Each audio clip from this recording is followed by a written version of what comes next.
In Britain and across Europe, free speech, I fear, is in retreat. And in the interest of comedy, my friends, but also in the interest of truth, I will admit that sometimes the loudest voices for censorship have come not from within Europe, but from within my own country, where the prior administration threatened and bullied social media companies to censor so-called misinformation.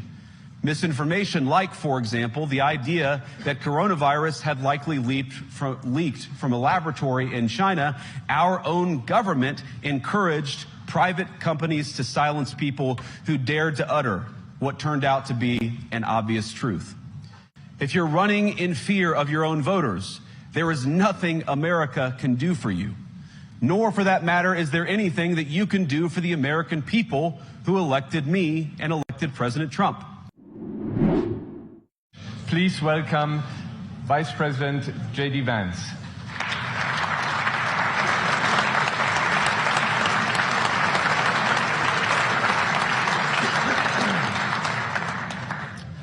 Well, thank you, and thanks to all the gathered delegates and luminaries and media professionals, and thanks especially to the host of the Munich Security Conference for being able to put on such an incredible event. We're, of course, thrilled to be here. We're happy to be here. And, you know, one of the things that I wanted to talk about today is, of course, our shared values. And, you know, it's great to be back in Germany. As you heard earlier, I was here last year as United States Senator. I saw Foreign Secretary David Lammy and joked that both of us last year had different jobs than we have now. But now it's time for all of our countries, for all of us who have been fortunate enough to be given political power by our respective peoples, to use it wisely to improve their lives. And I want to say that, you know, I was fortunate in my time here to spend some time outside the walls of this conference over the last 24 hours. And I've been so impressed by the hospitality of the people, even as, of course, as they're reeling from yesterday's horrendous attack. And the first time I was ever in Munich was with my wife, actually, who's here with me today, on a personal trip. And I've always loved the city of Munich, and I've always loved its people. And I just want to say that we're very moved, and our thoughts and prayers are with Munich and everybody affected by the evil inflicted on this beautiful community. We're thinking about you, we're praying for you, and we will certainly be rooting for you in the days and weeks to come. Now,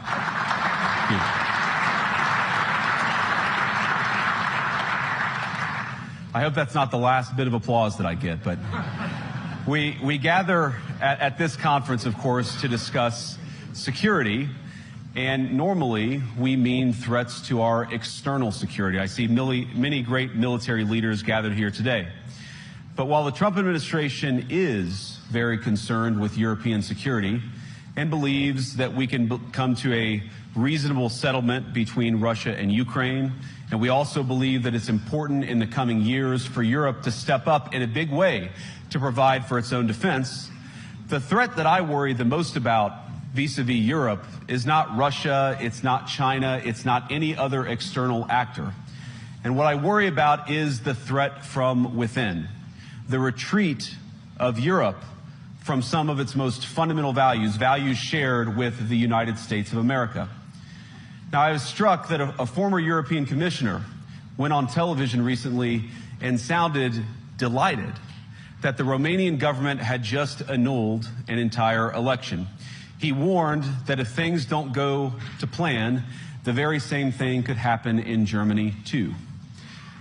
Now, these cavalier statements are shocking to American ears. For years, we've been told that everything we fund and support is in the name of our shared democratic values.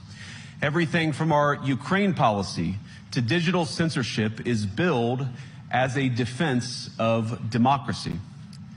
But when we see European courts canceling elections and senior officials threatening to cancel others, we ought to ask whether we're holding ourselves to an appropriately high standard. And I say ourselves because I fundamentally believe that we are on the same team. We must do more than talk about democratic values, we must live them. Now, within living memory of many of you in this room, the Cold War positioned defenders of democracy against much more tyrannical forces on this continent. and consider the side in that fight that censored dissidents, that closed churches, that canceled elections. Were they the good guys? Certainly not. And thank God they lost the Cold War. They lost because they neither valued nor respected all of the extraordinary blessings of liberty. The freedom to surprise, to make mistakes, to invent, to build. As it turns out, you can't mandate innovation or creativity, just as you can't force people what to think, what to feel, or what to believe. And we believe those things are certainly connected. And unfortunately, when I look at Europe today, it's sometimes not so clear what happened to some of the Cold War's winners. I look to Brussels, where EU commissars warn citizens that they intend to shut down social media during times of civil unrest the moment they spot what they've judged to be, quote, hateful content.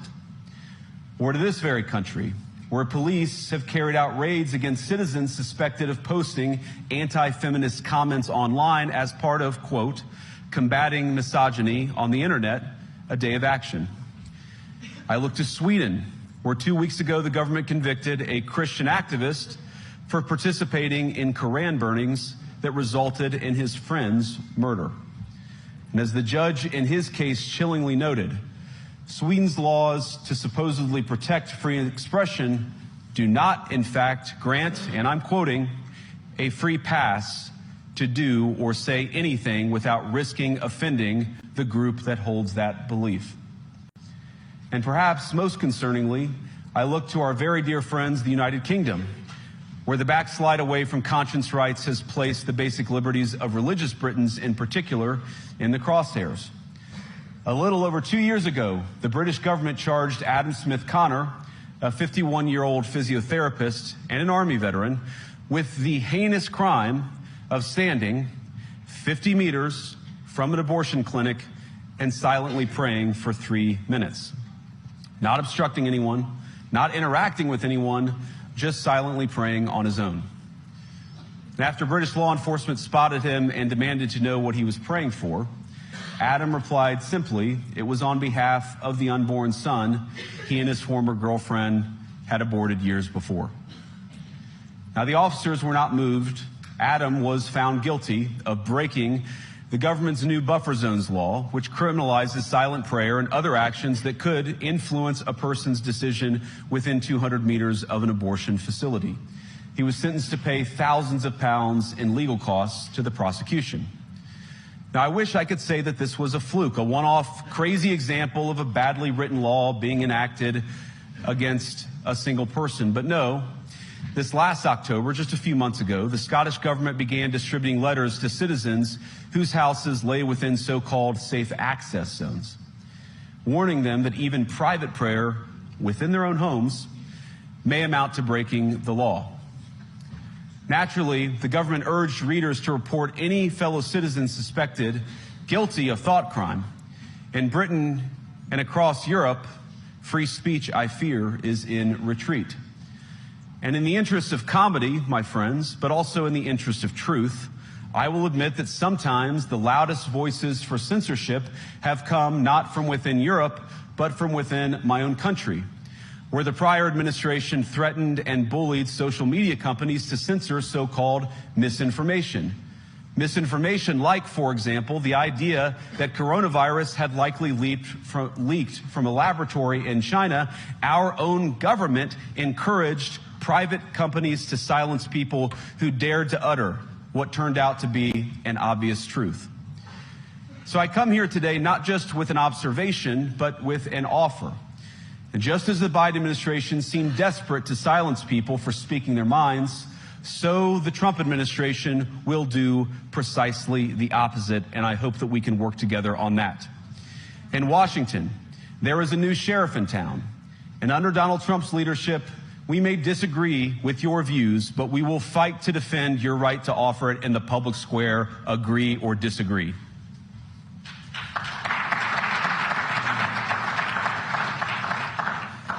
Now, we're at the point, of course, that the situation has gotten so bad that this December, Romania straight up canceled the results of a presidential election, based on the flimsy suspicions